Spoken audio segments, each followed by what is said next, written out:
হরে কৃষ্ণ বন্ধুরা, তোমরা সবাই কেমন আছো? আশা করি তোমরা সবাই ভালো আছো। তো আজকে নিয়ে এসেছি আমি একাদশীর ভিডিও। তো গতবারে একাদশীর ভিডিও ছাড়তে পারিনি, কারণ শরীরও ঠিক মতন চলছে না, এখনও শরীর খারাপ। তো কাল যাব ডাক্তার দেখাতে। ডাক্তার দেখিয়ে যাচ্ছি। যতদিন ভগবান আয়ু দিয়েছে ততদিন তো চলবে। শুধু ডাক্তারকে দেখানো একটা কী বলে, বাঁচতে হবে, একটু ওষুধ খেতে হবে, আর শরীরের যত্ন নিতে হবে। এই শরীরের যত্ন যদি না নেবো তো গোবিন্দ সেবা হবে না। তো গোবিন্দ বলেছে সবসময় নিজের ধ্যান রাখো, তবেই তুমি আমার সেবায় থাকতে পারবে। আর যদি না নিজেকে না তৈরি রাখতে পারো তো আমার সেবায় কীভাবে আসবে? তো সেই জন্য তো চলো, আশা করি তোমরা সবাই ভালো আছো। আর আমি নিয়ে এসেছি আজকের একাদশীর ভিডিও। তো সবাই যারা যারা একাদশী পালন করে তাদের তো খুব আনন্দের দিন। আমার তো ভীষণ আনন্দ হয়, জানি না আর কার কেমন লাগে, এটাই। তো চলো, নমঃ বিষ্ণুপাদায় কৃষ্ণপৃষ্ঠায় ভূতলে শ্রীমতে ভক্তি বেদান্ত স্বামী নীতি নামিনী নমস্তে সরস্বতী দেবী গৌরবাণী প্রচয়নে নির্বিশেষ শূন্যবাদী পাশ্চাত্য শতায়ন। জয় জগদ্গুরু শিল প্রভুপাদ কি জয়। বাঞ্ছা কল্পতরু হস্ত কৃপা সিন্ধু এবচ পতিত তানাম পাবনেভ্যো বৈষ্ণভ্যো নমো নমঃ। জয় শ্রীকৃষ্ণ চৈতন্য প্রভু নিত্যানন্দ শ্রী অদ্বৈত গদাধর শিবাসাদি গৌর ভক্তবৃন্দ। হরে কৃষ্ণ কৃষ্ণ কৃষ্ণ হরে হরে, হরে রাম রাম রাম হরে হরে। জয় রাধা মাধব কি জয়। জয় জগন্নাথ বলরাম সুভদ্রা মহারানী কি জয়। জয় গৌর নিতাই কি জয়। জয় জগদ্গুরু শিল প্রভুপাদ কি জয়। তো হরে কৃষ্ণ। এবারে হচ্ছে আমাদের যেরকম আগে বলেছি যে আমাদের যেরকম ইংরেজি 12টা মাসের নাম আছে, তো ভগবানের এরকম 12টা মাসের নাম আছে। সেগুলো কিন্তু খুব সুন্দর সুন্দর নাম। তো কাল হচ্ছে 10 পদ্মনাভ। তো এটা হচ্ছে আমাদের গৌড়ীয় বৈষ্ণবের যে মাসের নাম, তো সেটা হচ্ছে গোবিন্দর নাম। আর 11ই আশ্বিন, এটা আমাদের বাংলা ক্যালেন্ডারের 28 সেপ্টেম্বর, কাল শনিবার। তো এটা কৃষ্ণ একাদশী। এই একাদশীর নাম হচ্ছে ইন্দিরা একাদশী।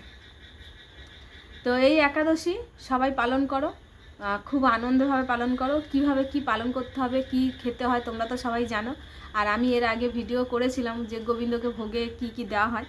তো এটাই হচ্ছে, ফলমূল দিতে পারি, এটাই। শুধু রবিশস্যটাই বারণ, আদার্স বাইট বলেনি ভগবান যে তুমি আমাকে না খেয়ে দাও। তবে হ্যাঁ, একাদশী এখানে বলেছে একাদশী উপবাস। তো একাদশী হচ্ছে একা, আর উপবাস মানে যে একা একা থেকে ভগবানের সঙ্গে সর্বক্ষণ ভগবানের নিয়ে ভাবতে। তো এটা আমরা হয়তো পুরোটা সারাদিন অনেক বড় বড় ভক্তরা আছে পারে, তো আমরা এই গৃহস্থ জীবনে পারি না। চেষ্টা করি, গোবিন্দ যতটুকুনি শক্তি দেয় আর সময় দেয় সবই আমার গোবিন্দর হাতে। সে যদি চুটকি বাজিয়ে সময়টাকে বন্ধ করে দেয় তো আমরাও বন্ধ হয়ে যাব, এই হচ্ছে।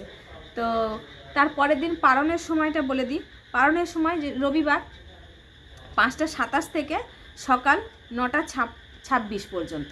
তো এটা হচ্ছে আমাদের পারণের সময়। তো একাদশী যে মাহাত্ম্য তো হচ্ছে সবথেকে গুরুত্বপূর্ণ। এটা আমরা যারা পাঠ করি তাদের তো এটা শ্রবণ করাটা হচ্ছে খুব গুরুত্বপূর্ণ। কারণ শ্রবণে হচ্ছে আমাদের, কারণ অনেক অনেক মানুষ আছে, অনেক ভক্ত আছে যারা পড়াশোনা করতে পারেনি, জানে না, বোঝে না। কিন্তু শ্রবণ কি হয়, অন্যের মুখ থেকে শ্রবণ করতে হয়। শ্রবণ করাটা খুব গুরুত্বপূর্ণ। তো শ্রবণ যদি না করি আমাদের ইন্দ্রিয়টা আমাদের বশে আসে না। তো ইন্দ্রিয় বশ করতে গেলে সবসময় আমাদের শ্রবণ করতে হবে। তো চলো, একাদশী আমাদের ইন্দিরা একাদশী মাহাত্ম্য পড়ে শোনাবো। তোমরা সবাই শ্রবণ করো। আর যদি ভুল ত্রুটি হয়ে থাকে তো সবাই আমাকে ক্ষমা করে দিও, কারণ আমি এতটাই কি বলবো, তুচ্ছ জীব যে আমার পক্ষে সম্ভব নয় গোবিন্দর কথা শ্রবণ করানোর। তাও করি, আমারও নিজেরও কিছু শ্রবণ হয়ে যাবে, বলা হয়ে যাবে, তোমাদেরও করাই, এটাই। তো এখানে কি বলছে, মহারাজ যুধিষ্ঠির কিন্তু প্রত্যেক জায়গায় কিন্তু প্রশ্ন করে। এখানে মহারাজ যুধিষ্ঠির বলেন, হে মধুসূদন, আশ্বিন মাসের কৃষ্ণপক্ষিয়া একাদশীর নাম কি তা কৃপা করে বলুন। কৃষ্ণ বললেন, হে রাজন, আশ্বিন মাসের একাদশী ইন্দিরা নামে পরিচিত। এই ব্রত প্রভাবে মহাপাপ বিনষ্ট হয়। এমনকি কর্মবিভাগে যারা নিম্নজনী লাভ করেছেন সেই পূর্বপুরুষের উত্তম গতি লাভ হয়। এই একাদশীর মাহাত্ম্য শোনা মাত্রই, মানে কত ভালো, দেখো যে আমরা যদি কানে শুনবো তো এখানে কি বলছে গোবিন্দ বলছে এখানে যে এই একাদশীর মাহাত্ম্য শোনা মাত্রই সামবেদীয় যজ্ঞ ফল প্রাপ্ত হয়। হে রাজন, মাহিষ্মতি নগরে ইন্দ্রসেন নামে এক প্রসিদ্ধ রাজা ছিলেন। ধর্মবিধি অনুসারে রাজ্য পালন করতেন। তিনি বিশেষ খ্যাতিসম্পন্ন ছিলেন। তার বিপুল ধন সম্পত্তি ছিল। পুত্র পৌত্রাদি সহ তিনি সুখে রাজ্য পরিচালনা করতেন। বিষ্ণু ভক্তি পরায়ণে সেই রাজা নিরন্তর সে গোবিন্দর নাম গানে মগ্ন থাকতেন। একদিন রাজা সুখে রাজসভায় বসে আছেন, এমন সময় দেবশ্রী নারদ স্বর্গ থেকে সেখানে এলেন। তো কত ভাগ্যবান যে তারা নারদকেও দর্শন করেছেন। আর আমরা ভগবানের সামান্য মানে যে উনি যে গলায় যে মালাটা পরে থাকে তার গন্ধটাও যদি আমাদের নাকে যায়, নিতে যাই, তা আমরা 10 বার হয়তো মূর্খ জীব মনে করি হঠাৎ ফুলটা নিয়ে আমার নাকে কেন ঠেকাচ্ছে, এটাই হয় না? তো যখন আমরা জানতে পারি তখন সুন্দর একটা সুগন্ধ আমরা টানতে থাকি, কিন্তু যখন না জানি মনে মনে ভাবি মাতাজি কি করে, আমার নাকের কাছে ফুলটা ঢাকাই কেন, এই হচ্ছে। তো মুনিকে দর্শন করলেন। সেখানে রাজা তার করজোরে প্রণাম করে উঠে দাঁড়ালেন। দণ্ডবত প্রণাম করে মুনিকে আসন, পাদ্য, অঘ্র আদি ষোড়শ উপাচারে পূজা করলেন। তারপর বললেন, হে মুনিবর, আপনার দর্শন মাত্র আমার যাবতীয় যজ্ঞফল লাভ হয়েছে। এখন আপনার আগমনের কারণ আমাকে জানিয়ে কৃতার্থ করুন। তো নারদ তো বিনা কারণে কারোর কাছে আসে না, তো সেটাই বলছে আর কি। দেবশ্রী নারদ বললেন, হে মহারাজ, অতি বিস্ময়কর এক কথা শ্রবণ করুন। আমি এক সময় যমলোকে গিয়েছিলাম। সেখানে যমরাজের সভায় বহু পুণ্যকারী আপনার পিতাকে দেখলাম। বহু পুণ্যকারী মানে ওনার যে পিতা মাহিষ্মতি রাজ্যের যে রাজা ছিলেন ইন্দ্রসেন, ওনার পিতা শুধু পুণ্য করে গেছে। কি পাপ করেছে সেটাই তোমাদের এখন শোনার খুব দরকার, খুব গুরুত্বপূর্ণ। তোমরা ভিডিওটা স্কিপ করে চলে যেও না। তো এখানে কি বলছে যে তোমার পিতা বহু পুণ্যকারী পিতাকে দেখলাম। ব্রতভঙ্গ পাপে তাকে সেখানে যেতে হয়েছে। এক ব্রত করেছিলেন, সেই ব্রতটা ভঙ্গ করে। হে রাজন, আপনার পিতা যে সংবাদ পাঠিয়েছে আমি এখন তা আপনাকে বলছি। তিনি বললেন, হে ঋষিবর, মাহিষ্মতি ইন্দ্রসেন রাজা আমার পুত্র। তাকে বলবেন যে আমি বহু পুণ্য অনুষ্ঠান করলেও কোনো কারণবশত যমালয়ে আসতে আমার বাধ্য হয়েছি। আপনি কৃপা করে তারা সর্বপাপনাশক ইন্দিরা একাদশী ব্রত পালন করতে বলুন। সেই ব্রতর প্রভাবে আমি নিষ্পাপ হয়ে স্বর্গলোকে যেতে সমর্থ হব।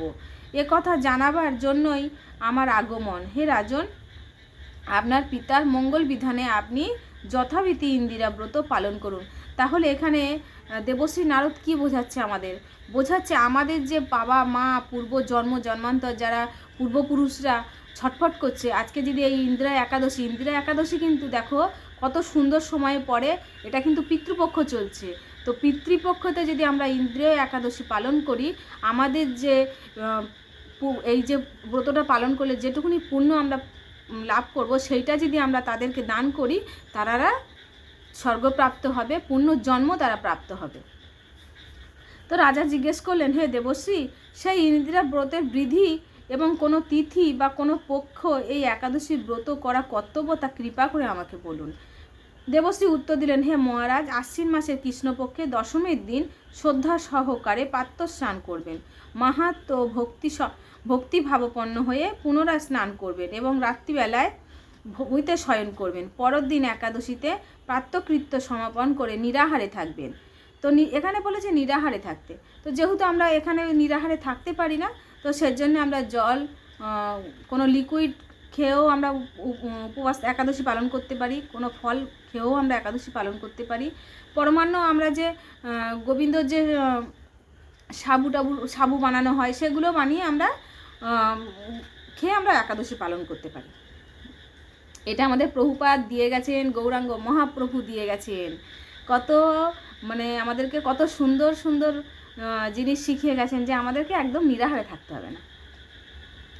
তো ব্রতের নিয়মাবলী দৃঢ়ভাবে পালন করবেন। হে পুণ্ডরীকাক্ষ, হে অচ্যুত, এই শরণাগতের প্রতি কৃপা করুন। এভাবে শ্রদ্ধা সহকারে শালগ্রাম পূজা করে পিতার উদ্দেশ্যে ব্রতের ফল অর্পণ করবেন। তাহলে এখানে প্রশ্ন আসতে পারে যে দিদিভাই আমরা তো শালগ্রামে পুজো করি না।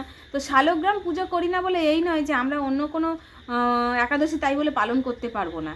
শালগ্রাম তখন রাজারা পালন করতেন, কারণ শালগ্রাম সবার পক্ষে সম্ভব নয়। তাই আমাদের বাড়িতে যদি গোবিন্দর আলেখ্য থাকে সেখানেও আমরা একাদশী পালন করতে পারি, যদি গোপাল সোনা থাকে তাও আমরা একাদশী পালন করতে পারি। যদি বা নাই থাকে ভগবান, আমাদের যে ভগবানের আমরা আরাধনা করি একাদশী পালন করতে পারি, কারণ প্রত্যেকটা দেবদেবী ভগবানের আরাধনায় মত্ত হয়ে থাকেন। পঞ্চমুখে রাম নাম কে করে? আমাদের এক শিব, যার 5টা মুখ আছে, সে পঞ্চমুখে রাম নাম করে। তো সবসময় তিনি যে মালা জপছে না বসে ধ্যান করে, তো কার ধ্যান করে? আমাদের ভগবানের ধ্যান করেন। তো দ্বাদশীর দিন সকালে ভক্তি ভরে শ্রী গোবিন্দর পূজা করে, দেখো এখানে কি বলছে, গোবিন্দই বলছে না, গোবিন্দর পূজা করে ব্রাহ্মণ ভোজন করিয়ে অবশেষে নিজে মহাপ্রসাদ গ্রহণ করবেন। আবার এখানে প্রশ্ন আসতে পারে যে দিদিভাই আমাদের তো ব্রাহ্মণ কি করে ভোজন করাবো?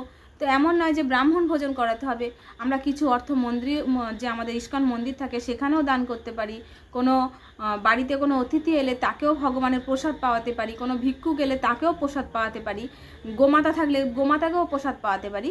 তো এইভাবে আমরা দ্বাদশী পালন করতে পারি। এমন নয় যে ব্রাহ্মণকেই ভোজন করে। এখন ব্রাহ্মণ খুব কম, ব্রাহ্মণ পৈতে খুলে অন্য কারুকার্যে লেগে থাকে। তো যদি কারোর এটা ভুল ত্রুটি হয়ে থাকে তা আমাকে ক্ষমা করে দিও, যেটা আমাদের গুরুদেবরা বলছেন সেটাই আমি বলছি। তো সেই জন্য বলছি আপনি যেটা ভালো বুঝবেন সেটাই করবেন, কিন্তু একাদশী অবশ্যই পালন করুন। হে রাজন, বিধি অনুসারে শ্রী হরি এবং ভক্তদের অর্চন করলে আপনার পিতৃবর্গ মুক্তি লাভ করে শীঘ্রই বৈকুণ্ঠ গমন করবেন। তো তিনি যেহেতু একটা পাপ কর্ম করেছিল, যার জন্য সেটা ক্ষয় করে তিনি চলে যাবে বৈকুণ্ঠতে।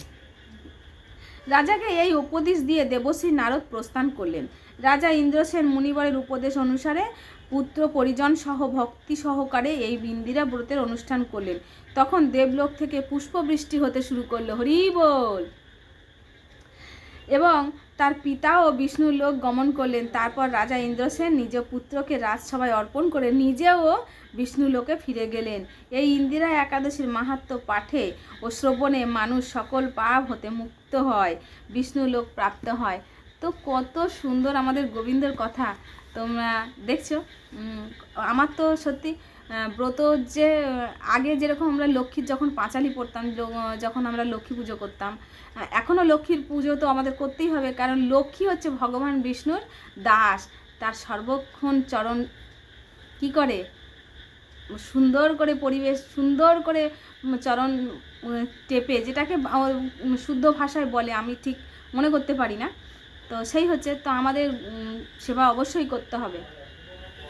তো চলো এবার প্রত্যেকটা দেশে জায়গায় কখন কখন আমাদের পালনের সময় সেটা বলে দিই। এখানে আছে মায়াপুর, যারা মায়াপুর থাকে, তো 27শে সেপ্টেম্বর আর 29শে সেপ্টেম্বর, সরি এখানে 29টাকে আমি ভুল হয়ে যাচ্ছে, 29শে সেপ্টেম্বর 5টা 27 থেকে 9টা 26-এর মধ্যে পালনের সময়। সুন্দর সুন্দর টাইম, এমন নয় যে একদম ভোরবেলা উঠে যেতে হবে, কিন্তু পালনের টাইমটা অবশ্যই সেই টাইমের ভিতরে পালনটা করতে হবে। আর যখন তোমরা পালন করবে না, গোবিন্দকে কোনো কিছু তোমরা একটু অন্ন ভোগ লাগিয়ে দেবে, চিড়ে দিতে পারো, মুড়ি দিতে পারো, তো সেটাই প্রসাদ পাবে। তো আমি যা হোক প্রসাদ দিয়ে দিই, ভোগ লাগিয়ে দিই, কিন্তু আমার কাছে আমার জগন্নাথের একদম মানে অন্ন প্রসাদ, যে শুকনো যে অন্ন প্রসাদ সেটা রয়েছে, তো 2-4টে করে দানা নিয়ে নিই, ওটা আমার পালন হয়ে যায়। ইম্ফলে 5টা 5 থেকে 9টা 4-এর মধ্যে, গুয়াহাটি 5টা 14 থেকে 9টা 13-র মধ্যে, কলকাতা 5টা 27 থেকে 9টা 26-এর মধ্যে। এটা হচ্ছে পালনের সময়। ভুবনেশ্বর 5টা 37 থেকে 9টা 36, পাটনাতে 5টা 40 থেকে 9টা 40, কাঠমান্ডুতে 5টা 55 থেকে 9টা 54, চেন্নাইতে 5টা 58 থেকে 9টা 58। দেখো সব দেশেই কিন্তু অনেক অনেক ভক্ত আছে একাদশী পালন করে, সেই জন্য প্রত্যেকটা দেশে একাদশী পালনের সময়টা আমাদের প্রভুপাদ দিয়ে গেছেন। নাগপুর 6টা 4 থেকে 10টা 3 পর্যন্ত, বৃন্দাবনে 6টা 11 থেকে 10টা নয়। বৃন্দাবনের টাইমটা খুব সুন্দর, একদম বেলায়, একদম সকালবেলা উঠে সুন্দরভাবে উঠে মঙ্গল আরতি করে সুন্দর করে তোমরা রান্নাবান্না করেও ভগবানের অন্নভোগ লাগানো যায়, একদম যারা অন্নভোগ লাগাতে পারে। দিল্লিতে 6:13 থেকে 10:11, হায়দ্রাবাদে 6:06 থেকে 10:06, ত্রিব্রান্দ্রম 6:10 থেকে 10:11। খুব সুন্দর উচ্চারণ আমার, দেখলে তো? এটা তো তোমরা জানোই যে দিদিভাই উচ্চারণ খুব ভালো বলতে পারে। কলম্বো 5:58 থেকে 10টা, হাসিও পায় বলতে বলতে। ব্যাঙ্গালোর টাইম 6:08 থেকে 10:09, মুম্বাইতে 6:28 থেকে 10:28, আহমেদাবাদে 6:30 থেকে 10:29, উধমপুরে 6:22 থেকে 10:20। তো তোমরা ভাববে দিদিভাই এমন এমন কথা বলে, তো সেই তোমাদের সঙ্গে বলবো না, তার কার সাথে বলবো, এই হচ্ছে। তো চলো আজকে ভিডিও এখানে রেখে দিলাম। আমার চ্যানেলটাকে সাবস্ক্রাইব করতে ভুলবে না তোমরা, আর যদি ভুল ত্রুটি হয়ে থাকে আবারও বলছি আমাকে ক্ষমা করে দিও। রাধে রাধে, হরি বল।